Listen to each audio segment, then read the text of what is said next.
By the time this video goes live, the patch notes for Legends of Runeterra should also be public. These are going to be the last patch notes before the open beta. This is the last patch before open beta launches, and I'm filming this ahead of time, but I want to cover what's going to be in the patch notes. Specifically, I kind of want to go through the card changes with you, but there's other things in the patch notes, and on the off chance that you're finding this video before seeing the published notes, we're going to kind of gloss through some of the other pieces just so you know what to expect and what's going on when you do finally take a look at them. So right out of the gate, there's going to be some discussion about economy updates, and the short version is, right, because there's a lot here, the short version is that the values that you might have seen in some of the public tests are going to be different, and these values are being brought in line with changes for mobile. So the game is not going to be on mobile yet. When it launches in open beta, it will be PC only, but it is coming to Android and iOS later this year. And when that happens, you've got to plan ahead for the app stores, right? These changes to the economy are to make those transitions a bit easier. Overall, your purchasing power is meant to be the same or maybe even a little bit higher once you start factoring in some international currency conversions, and that's going to be like local to you. But again, the short version here is that the values are changing, but overall your purchasing power should be the same or slightly better when you're purchasing coins. Similarly, the shard rates are also going to be changed or updated, and again, this is just to reflect something they had mentioned previously, which was that they wanted this kind of 10-to-1 ratio, meaning that 3,000 shards should be roughly worth 300 coins. Now again, it's never going to be an exact 1-to-1 ratio at times, but that's what they're shooting for. Other things in the patch notes are ranked mode is live. So during the preview patches, we did not have a ranked mode. We've seen it kind of talked about in their open beta announcement video that it is coming, and so it's here, right? They've got it in the patch notes. Friends list and chatting with your friends and friends challenges. The short version here is that your friends from your other Riot games, so League of Legends, will be appearing in your friends list, but you will only be able to directly challenge people that are on your same shard. So when I'm saying shard, think of this as your server, right? If you play League of Legends, you're pretty familiar with this. There's like NA servers, EU servers, etc., etc. As of right now, for Legends of Runeterra, sounds like we're going to be split across 3 different shards. There's going to be a North American shard, a European shard, and I believe an Asian shard. Let me just double check here real quick in the notes. But the short version, again, is just that you can only challenge the people that are in your specific shard. You can chat with anybody, though. So yeah, I was right. Americas, Asia, Europe. Those are what they're listing it as. So those are your 3.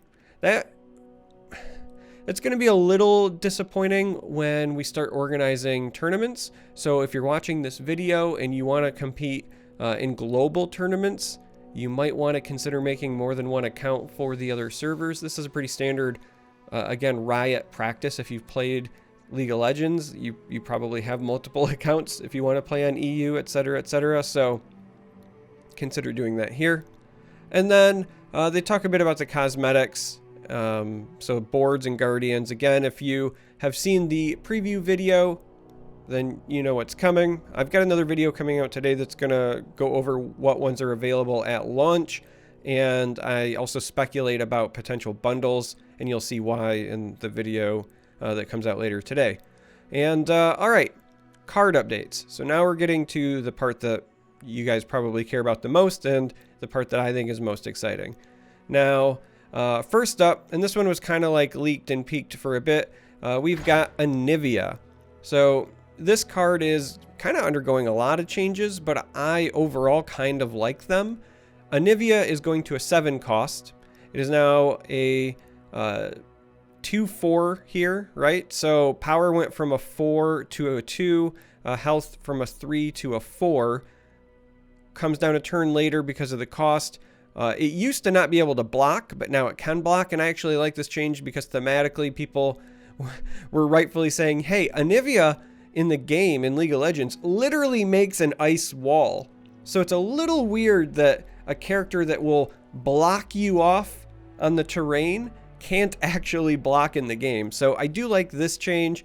The old level up is being replaced with now leveling up when you're enlightened. They're trying to shift Anivia into being a late game kind of ramp / control finisher or card that you're playing in these enlightened decks. Now, when it dies, right, we still have the last breath of Revive Me transformed into Agnivia. So this is the leveled up version, and basically same text, but more power on the skill. So this attack, deal 1 damage to all enemies. This is a skill. They've kind of codified that, and then that gets an upgrade. Power and health also get an upgrade. But Agnivia, slightly different as well, because before it used to be at the start of the round. If Agnivia was alive, then you would just level up Anivia. Now it's got to be, if you're enlightened, transform me back into Anivia and level up. A lot of their explanation here is that the old Anivia could be frustrating to play against because when it came down, you had to have very specific tools to basically kill Anivia twice. And it's a little bit difficult to do at that stage in the game. By making this an enlightened trigger, you're going to be at a point where you're going to have mana and hopefully resources to essentially deal with this card. Now, it's potentially still a 2-for-1 threat when it does hit the board. And again, this is meant to be like a closer, a big value generator. So it makes sense that that much value gets kind of triggered from Enlightened. But this is, make no mistake about it, a very big change. There was an entire deck archetype that revolved around killing Anivia over and over again to make multiple copies of Anivia at times. So this is a big deal. This is why so many people were interested in this change when it was leaked. And that's Anivia. So next up, as far as champion card changes, Vladimir gets a minor upgrade. The old text used to say if you've had 6+ other allies survive damage. Now it's just 6+ allies, so he counts himself. Minor buff, but just makes him a little less clunky. Vladimir, in my opinion, is still one of the more clunky champions to build around. I'm not saying that you can't do it, and there are certainly tools to support it, but it's just really, really interesting that you have to get this trigger so many times. Now, I understand that like blocking and surviving is another way to trigger this, but blocking is not Nox's strong suit. It's a pretty aggressive region. So this is, I don't know. Anyway, I'm getting off the rails. Vladimir's a bit clunky, but does get a minor buff here. This is the change. Let's move on to Tryndamere. So Tryndamere, the real change here is at level 2. So level 1 basically the same, but here at level 2, they have removed the tough keyword. And the reasoning that they give is just simply that it was providing a bit too much value. It was proving to be very resilient, specifically in like the expedition format. And there's a few other card changes when we get to them that I really feel like they were targeting for expedition reasons. Some of them they actually call out regionally, like, hey, this region was underperforming in expeditions. But other ones, even when they don't mention it, I really feel like they are making some balance changes to make sure that both constructed play and expeditions are in a good spot. So Tryndamere, still a house, right? You got to kill him twice. Still a ball of stats, has 2 keywords, but is no longer tough on top of it. And that's it for the champion changes. So basically everything else is followers and spells. So first up is the Battlesmith.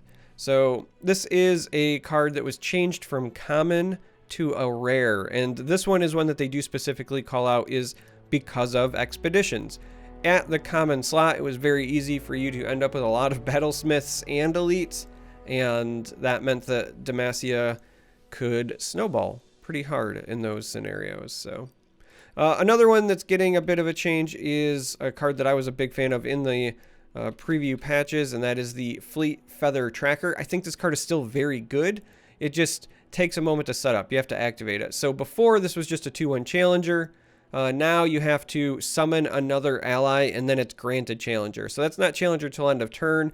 The minute you summon another ally, it becomes its old self, but it needs you to not just dominate the board with this on turn 1. This was very, very good in like late game mid-ranger control decks, mostly because you could play this and it would trade very nicely with multiple 1-drops and 2-drops. And because of Challenger, you got to choose where that trade went. So a lot of times, especially if you're trading with a 2-drop, you were just generating additional value for yourself. And anyway, now it requires at least some level of commitment to continuing to develop your board. And anyway, that's that change. Avarosan Hearthguard is another one that was changed. I'm not exactly surprised by this. Make sure I'm spelling this correctly. Simply because it was very popular during the preview patches. I'm not necessarily convinced this change needed to happen. So essentially all that's changed is that the health has went down by 1. This used to be a 5/6, it's now a 5/5, and it was played in a lot of the stalling control decks and ramp decks because of the 5/6 stat line. It was a very nice blocker, and it could trade with some of your like 5/5s plus a keyword, right? Like this would come down and it could trade with Garen. And I think that's part of why they're making the change. I don't necessarily think that it was overly powerful at that stat line, but I think that they just didn't like some of the interactions that it provided while also giving you that long-term boost in power. So it's now a 5/5. Next up we have Catalyst, and this is one of the reasons why I especially think that the Hearthguard might have got away with not needing to be hit, because the ramp cards got hit. And again, not surprised, because mana cheating or resource cheating in other games has always proven to be powerful, whether you're talking Magic the Gathering, Hearthstone, the Elder Scrolls Legends, Artifact, like you name a card game that has some sort of resource system and a way to abuse it, and I will tell you ways that broke the game. So Catalyst of Aeons here used to cost 4, now it costs 5. And that is a pretty big deal. Now, on the one hand, you can still do the 3 into 5 kind of like ramp combo. And what I mean by that is that you can play Weirding Stones on 3, and then on the next round, because of your extra mana crystal, you'll be able to play Catalyst so that you'll continue to ramp and jump. But 1, the stones are not a permanent ramp, and 2, that's 2 turns where you're kind of doing nothing to advance your board state, and I'm not sure that you can deal with that. I think this is a pretty big deal, in all honesty. Going from 4 to 5 is very relevant, because you're not...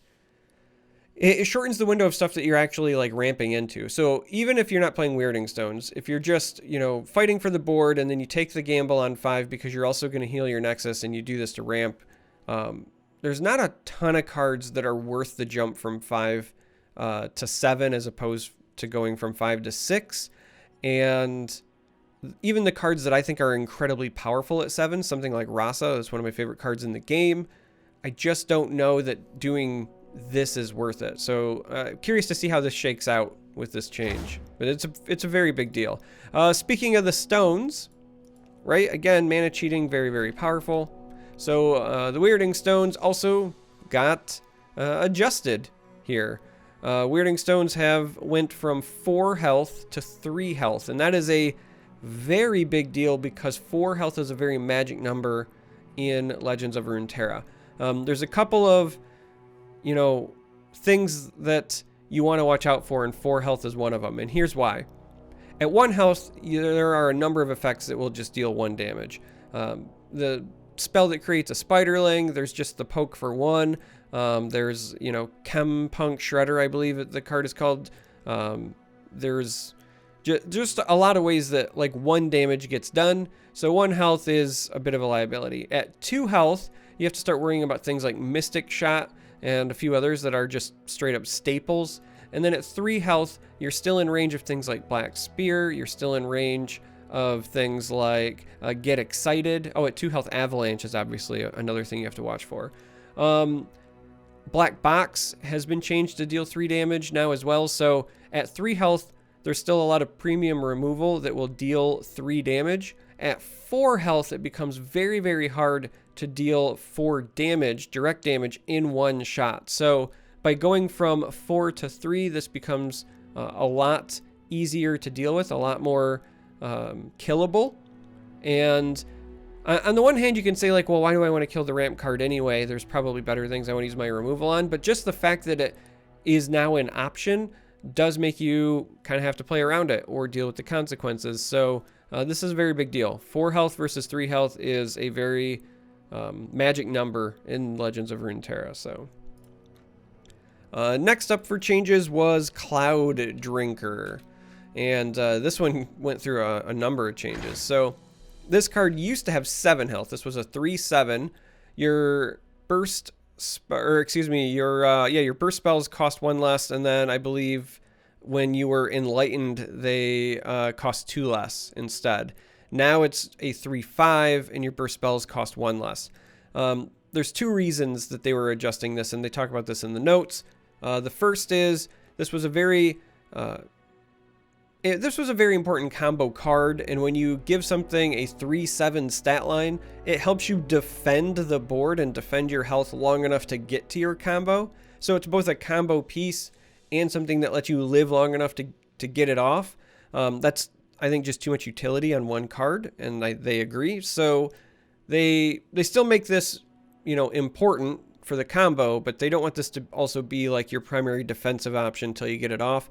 As far as the spell cost reduction, I think that was just them planning for the future. Again, as I said before, anytime you have mana cheating in card games or, any sort of resource cheating, it's going to potentially be a problem. And so this is them realizing that, I think, ahead of time and nerfing it now before it really needs it later. So Cloud Drinker, pretty big nerfs all around. Bit sad, but also kind of not that sad.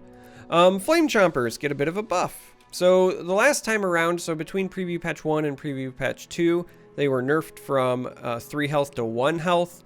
They're splitting the difference and now going with 2 health. So, not necessarily a ton to write home about. You're going to see a lot of Piltover cards coming up, and they talk about this in the notes. Piltover was really struggling in Expeditions, and I think they were trying to target some of the common staples that you would play in Expeditions. So Back Alley Barkeep here goes up to 3 power. Used to be 2/2. And this is definitely interesting for Expeditions. I don't think this is the kind of card you want to play in Constructed, because relying on the randomly created cards is, not great. But in something like Expedition, where you can accidentally roll a bomb or the exact answer you need, pretty cheeky. Boom Crew Rookie got a bit of a buff, and this is actually, in my opinion, very significant. So far, when I'm playing aggressive lists, I've been a big fan of this. So before, this was a 0/4. So basically, you were attacking to get the 2 damage on the enemy nexus, but you never traded with anything. Now, this is a 2-drop that swings for 3 on the nexus, has 4 health, and even if it's blocked, still deals 2 to the nexus. And because of this 1/4 stat line, you can potentially chump block other 1/1s when you're on defense, right? Because Runeterra has the alternating attack rounds. This card has been great. At 1/4, it's just a lot of stuff going on this card now. I wouldn't be shocked if this sees an adjustment in another direction sometime in the future. 4 health, like I said before, is a very important number. If they leave the 1 attack, I would not be shocked if this later just becomes like a 1/3 with the same ability. Right now, it just feels like it's doing a lot. And that might be okay. If the rest of Piltover is a bit under par, it's sometimes okay to have some powerful cards that kind of give you a reason to jump into that region. But I've been very impressed with this card so far when I've used it. It puts a lot of pressure on very early. All right, more Piltover cards. The Chempunk Pickpocket. This used to be a 2/2. It is now a 3/2, and it still creates copies. I think this is pretty solid in Expeditions. I could see certain Piltover decks, specifically something that might rely on like Heimerdinger, for example, using this as an early game, just upside play. What I mean by that is that if you're playing some kind of like late game Piltover deck, especially like a spell heavy one, you could play this really to just help fight for the board. Because the thing about Runeterra is there's not a lot of great like hard removal options. I mean, the removal exists, but you're almost always going to be better off giving yourself ways to fight for the board with bodies, as well as leaving some mana open for some fast effects. Having that good mix is important. So you still need some early game drops, even when you're playing late game decks, combo decks, and I think that this fits the bill because at 3 attack for the 2 cost, it trades very nicely, and if it survives or you get some free shots on your opponent, then you just get some free resources. So I like this as just kind of like a generic body with upside. I think that the 3-2 stat line means that it might see play. Like, I don't think it's going to dominate the meta or anything by that description, don't get me wrong, but I certainly like it a lot more than I did before. Chempunk Shredders, this is one I was referencing earlier. This got a bit of a buff. This used to be a 4-2, it is now a 5-2. So at 2 health, you know, it's still a 5 cost unit that dies to Mystic Shot, but dealing 1 damage to all enemy units is, you know, a pretty big deal, especially on a body, and being able to swing for 5 is important because of, again, trading and defense. The same reason why I think that this card is important with the 3 power for kind of like up trading. This is now something that like deals with the swarm, but also if you're not playing against a swarm, but you're playing against a mid-range deck, for example, this trades with Garen before Garen levels up, right? Being able to hit for 5 on a 5-drop, pretty important. I like this change. We've got the Electro Rig. Do you remember when I said there was a lot of Piltover changes?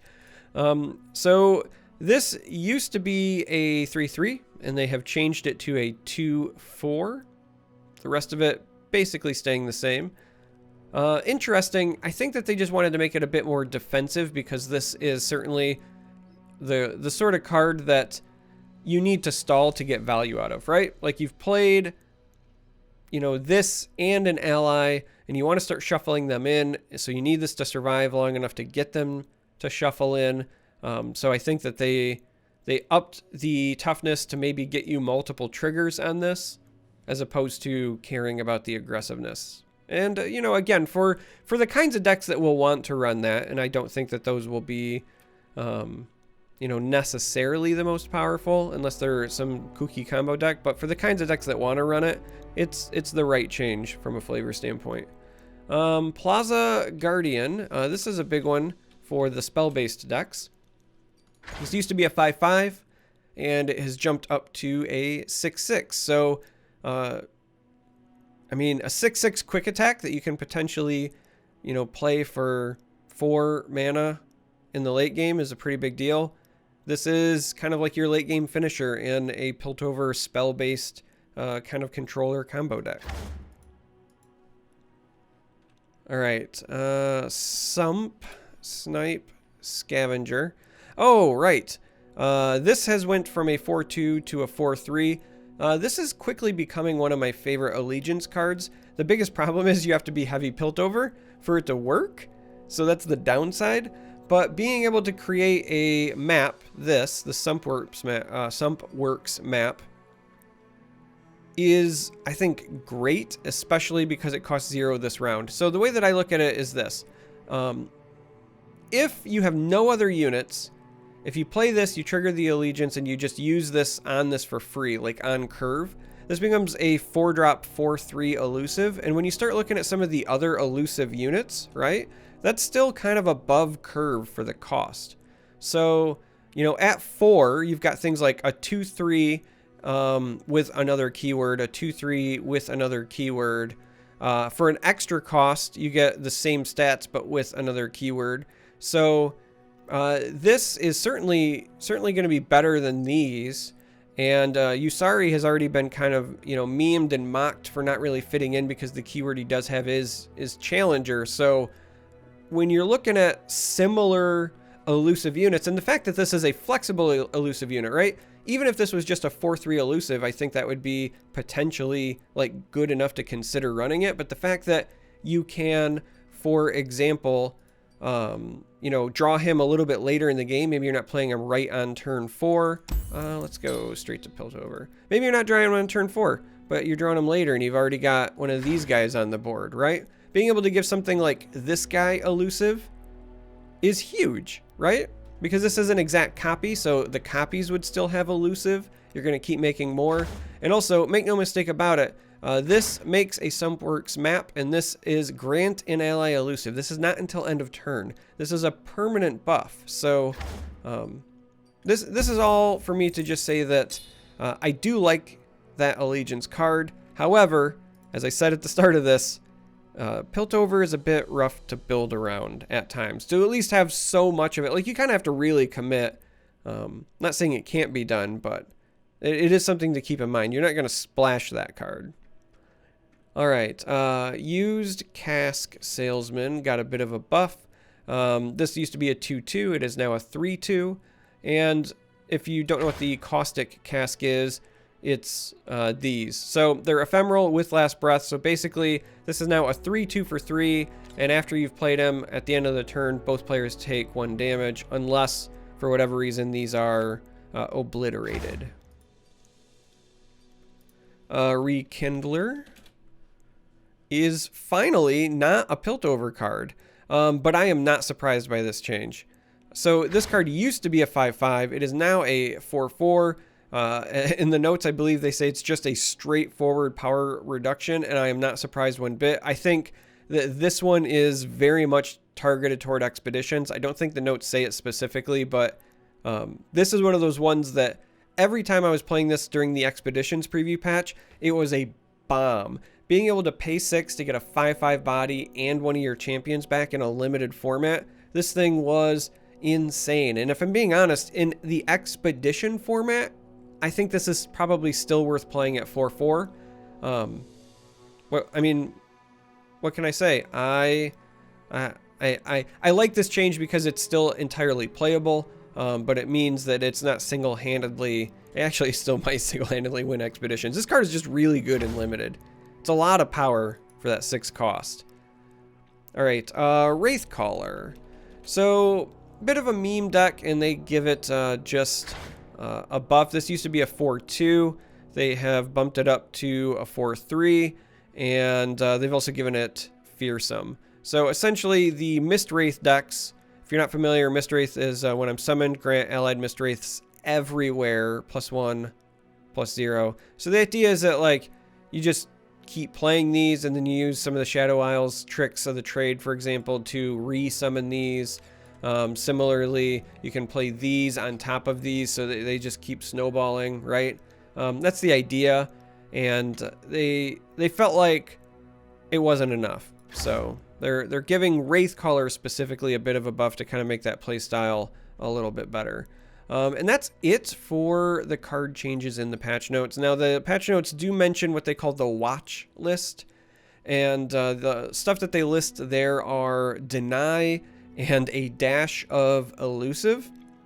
And the short version, I mean, I'll let you read it in full, but like the short version is, I think they want to just keep an eye on those things because if you follow Magic the Gathering at all and you've been playing Standard for, I don't know, like the last 2 years or something like that, versions of either like Tempo Mono Blue or Simic Flash have been not only dominant in that card game, but very just unfun to play against. And I think that they just don't want that to happen here.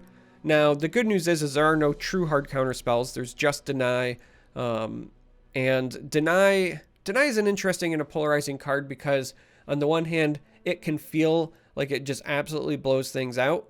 And on the other hand, it can feel dead or kind of feel very lackluster. And it's just rather polarizing when you have the massive blowout. Like, denying a Ruination is a big deal. And I think that it feels like even more of a big deal in Legends of Runeterra than it does in other card games because the removal in Legends of Runeterra is a bit overcosted, right? It's not super efficient. You know, cards that like in Magic would cost 2 mana cost like 6 or 7 in this. So when you play a counter spell, right? When you play Deny that costs 3 and you stop a 9 cost card, It's very mana efficient for the person playing the deny, but it also just feels very swingy. Now, I am not speaking at all to deny's power level. I think that in many ways, some version of that card is a necessary evil, especially when we're talking about a game that you kind of want to be board centric. And I think this is why a lot of the removal is costed the way that it is. At the end of the day, Legends of Runeterra is a game that I think they want to be won and lost on the board, because your champions are going to be on the board, and your champions are the cool thing about Legends of Runeterra, the same way they're the cool thing about League of Legends, right? So I think that removal being a bit overcosted is fine. I think it's meant to be not the answer, but just a potential answer at times. Having something that protects your cool champions from removal, I think, is also important for the game. But whether or not it is properly costed at 3, whether or not it needs to either just go up in cost or change in functionality or whatever the case may be, I think they're just keeping an eye on it. Same thing with elusive. So I think they're keeping an eye on elusive because for much of the same reason that I was talking about how they want the game, I think, to be won and lost on the board. Elusive is a very interesting tactical approach because it lets you put something on the board and get around blockers. But if you got somebody who's just stacking elusive units, like if I've got 3 elusive units and it doesn't matter how many blockers you have because none of them have elusive, that feels bad when you're on the receiving side, right? It's very one-sided. It feels like one of us is playing solitaire. So again, they're not making changes yet. They are keeping an eye on it.